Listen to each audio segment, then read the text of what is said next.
Hello' বন্ধু বান্ধৱীসকল ইয়াছ exam ক্ৰেকলৈ আপোনালোকক স্বাগতম জনাইছোঁ। আজিৰ এই ভিডিঅ'টোত আপোনালোকলৈ লৈ আহিছোঁ যিসকল কেণ্ডিডেটে এডিআৰই গ্ৰেড 3 বা হওক বা গ্ৰেড 4 হওক পৰীক্ষাত ক্ৰেক কৰিব পৰা নাই, পাছ হ'ব পৰা নাই, আপোনালোকলৈ কেনেকুৱা ধৰণৰ ভাৱ আহিছে বা আপোনালোকে কি ভাবিছে, কেনেকুৱা ধৰণৰ পৰিস্থিতিৰ আপোনালোকৰ সন্মুখীন হ'বলগীয়া হৈছে, এই প্ৰত্যেকখিনি হতাশাৰ পৰা আপোনালোকে নিজক মুক্তি কৰক আৰু আপোনালোকে চাই লওক আপোনালোকে অকল ফেইল কৰা নাই। কিমান কেণ্ডিডেটৰ ভিতৰত প্ৰায় 10 লাখৰ ওপৰত কেণ্ডিডেট আছিল, সেই কেণ্ডিডেটৰ ভিতৰত কিমান কেণ্ডিডেটে চিলেকশ্যন পালে আপোনালোকে নিশ্চয় দেখা পাইছে। 10-15 হাজাৰ ভেকেঞ্চি, তাৰ ভিতৰত এইবাৰ ৰিজাল্ট যিটো দিয়া গৈছে সেইটোৰ কাট অফ আপোনালোকে দেখা পাইছে নিশ্চয়। সেই হিচাপে আপোনালোকৰ যদি 10,000 ভেকেঞ্চি আছে, 20,000 কেণ্ডিডেটক চিলেক্ট কৰিছে, তাৰ মাজৰ পৰা লাখ লাখ কেণ্ডিডেট যিসকলে ভাবিছে যে ময়ে অকল ফেইল কৰিলোঁ নেকি, আপোনালোকলৈ কৈ দিওঁ যে আপুনি অকলে ফেইল কৰা নাই, আপোনাৰ লগতে প্ৰায় লাখ লাখ কেণ্ডিডেটে ফেইল কৰিছে। কিন্তু হয়, আপোনাৰ পৰিস্থিতি বেলেগ হ'ব পাৰে। এতিয়া কথাটো হ'ল, যিসকল কেণ্ডিডেটে ভাবিছিল যে হয়তো পাছ কৰিব বা কাট অফৰ খুব আশে পাশে গৈছে, আপোনালোকো হতাশ নহ'ব। আপোনালোকৰ যদি কাট অফৰ খুব আশে পাশে গৈছে, আপোনালোকে নেক্সট যিকেইটা অপৰচুনিটি আহিব, নেক্সট সুযোগ আহিব, সেইকেইটাত আপোনালোকৰে অলপ বেছিকৈ ট্ৰাই কৰিলে আপোনালোকৰ নিশ্চয় তাতে চিলেকশ্যন হ'ব। এতিয়া আপোনালোকলৈ দুই এষাৰ ইয়াতে লিখিছোঁ। আজিৰ দিনটো বিভিন্নজনৰ বাবে আনন্দজনক, কিন্তু কিছুমানৰ বাবে হতাশাজনক। যদি আপুনি এইবাৰ উত্তীৰ্ণ নহ'ল, মনোবল হেৰুৱাব নালাগে। ই আপোনাৰ যাত্ৰাৰ অন্ত নহয়, এয়া মাথো এখন নতুন আৰম্ভণি।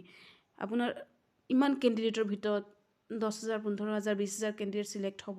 আপোনালোকৰ লাখ লাখ কেণ্ডিডেটৰ মাজত আপুনি এজন বিফল হৈছে। আপোনাৰ কাৰণে নেক্সট আপুনি মনোবল নেহেৰুৱাব আৰু লগতে আপুনি নেক্সট এটা প্ৰিপেৰেশ্যনৰ কাৰণে নিজকে প্ৰিপেয়াৰ কৰি তোলক।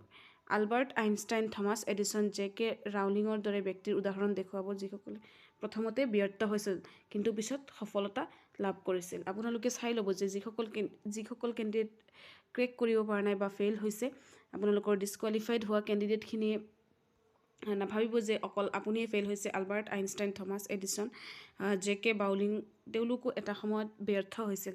সফলতা পাবলৈ হ'লে ব্যৰ্থতাটো স্বাভাৱিক। আপুনি জানেনে, পৃথিৱীৰ আটাইতকৈ সফল লোকসকলেও কোনোবা সময়ত ব্যৰ্থ হৈছিল আৰু আলবাৰ্ট আইনষ্টাইনক কোৱা হৈছিল যে তেওঁ কেতিয়াও সফল নহ'ব। তেনেকুৱা আপোনালোকৰ ৰিজাল্ট হোৱাৰ পিছত আপোনালোকৰ আশে পাশে মানুহে সুধিব ৰিজাল্ট কেনেকুৱা হৈছে, আপোনালোকৰ ঘৰৰ মানুহে সুধিব ৰিজাল্ট কেনেকুৱা হৈছে, কিন্তু আপোনালোকে নাভাবিব যে আপুনি সফল হোৱা নাই কাৰণে আৰু আপুনি সফল হ'ব নোৱাৰে। সফল এইবাৰ হোৱা নাই, কিন্তু নেক্সট টাইমত আপোনাৰ ছাকচেছটো হয়তো চেষ্টা কৰি থাকিব। এনেকুৱা নহয় এইবাৰ মনোভাৱ ভাঙি গৈছে। বহুত কেণ্ডিডেটছে ভাবিব যে এইবাৰ যিহেতু ক্ৰেক কৰিব পৰা নাই আৰু নেক্সট টাইমৰ কাৰণে নপঢ়োঁ, সেই কথাটো নাভাবিব। যিমান পাৰে এতিয়াৰ পৰা নেক্সটৰ কাৰণে প্ৰিপেৰেশ্যন চলাই লৈ থাকিব। থমাছ এডিছনে হাজাৰবাৰ ব্যৰ্থ হোৱাৰ পিছত হালধাৰ বাল্ব আৱিষ্কাৰ কৰিছিল।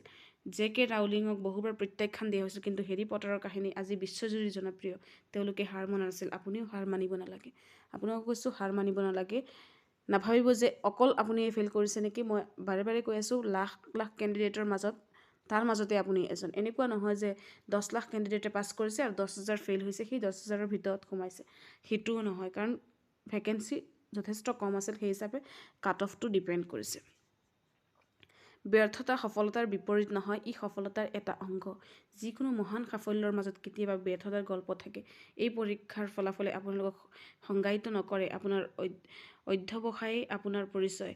সেয়ে হতাশ নহ'ব, আকৌ উঠি পৰি আৰু পুনৰ চেষ্টা কৰক। অহা ধাপত আপোনাৰ নামো সফলতাৰ তালিকাত থাকিব। চাওক, ব্যৰ্থতা এনেকুৱা এটা বস্তু যদি সফলতাৰ একেলগতে থাকে।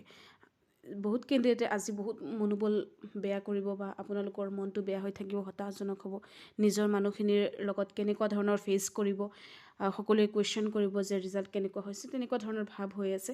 কিন্তু এনেকুৱা নহয় যে সফল প্ৰত্যেকজন ব্যক্তি হ'ব নোৱাৰে, কাৰণ এটা সীমা আছে। আপোনালোকৰ ভেকেঞ্চি 10 লাখ দিলে আপোনালোকৰ প্ৰত্যেক কেণ্ডিডেট সফল হ'লে হয়, কিন্তু ভেকেঞ্চিৰ সংখ্যাটো লিমিট আছে, সেই হিচাপে কেণ্ডিডেটছৰ সংখ্যা বেছি আছে।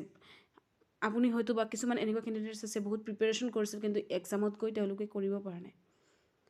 সেই কৰিব নোৱাৰাৰ কাৰণে আপোনালোকৰ কাট অফটো আপোনালোকে ক্ৰেক কৰিব পৰা নাই, আৰু সেই ক্ৰেক নকৰাৰ কাৰণে আপোনালোকৰ ৰিজাল্টটো পাছ কৰা নাই। তেতিয়া আপোনালোকে নাভাবিব যে অকল আপোনালোকেই ব্যৰ্থ হৈছে। সেইকাৰণে সফলতা ব্যৰ্থতাৰ এটা অংগ বুলি কোৱা হয়। তাৰপিছত সফলতাৰ পথ সহজ নহয়, কিন্তু ই মূল্যৱান। এই অভিজ্ঞতাটোৰ পৰা শিকক, নিজকে উন্নত কৰক আৰু শক্তিশালী ৰূপে উভতি আহক। আপোনাৰ সফলতাৰ কাহিনী এতিয়াও লিখা হৈ আছে। এনেকুৱা কাহিনী গঢ়ি তোলক যি বিশ্বক অনুপ্ৰেৰণা যোগাব।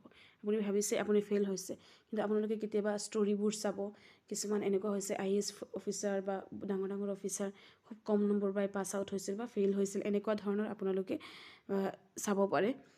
চাই ল'ব, দেখা পাব যে তেওঁলোকে কেনেকুৱা ধৰণে ইমান হাই ৰেংক পাইছে, যিসকল প্ৰাৰ্থীয়ে এটা সময়ত খুব কম নম্বৰ পাই পাছ আউট হৈছিল। অগ্ৰসৰ হ'বলৈ থাকক, চেষ্টা কৰি থাকক, আপোনাৰ সফলতাৰ সময় আহি আছে। নিজকে বিশ্বাস কৰক, সফলতা আপোনাৰ অপেক্ষাত আছে। সেইটোৱে, আপুনি নিজকে বিশ্বাস কৰক। এনেকুৱা নহয় যে এইবাৰ পাছ আউট হোৱা নাই কাৰণে আপোনালোকে নিজকে বিশ্বাসটো হেৰুৱাই দিব। বিশ্বাসটো আপোনালোকে ৰাখক যে মই এইবাৰ পৰা নাই, কিন্তু নেক্সট টাইম মই ছাকচেছ পাইহে দেখাম, সেইটো ভাবক আপোনালোকে। আৰু আপোনালোকে কোনোপধ্যেই মনোবল হতাশ নকৰিব, কাৰণ ভেকেঞ্চি আহি থাকিব, নতুন নতুন ধৰণৰ চাকৰি আহি থাকিব। সেই হিচাপে আপোনালোকে নিজক প্ৰিপেৰেশ্যন কৰি তোলক। যদি ভিডিঅ'টি ভাল লাগিছে তেতিয়াহ'লে ছাবস্ক্ৰাইব কৰি ল'ব। ধন্যবাদ।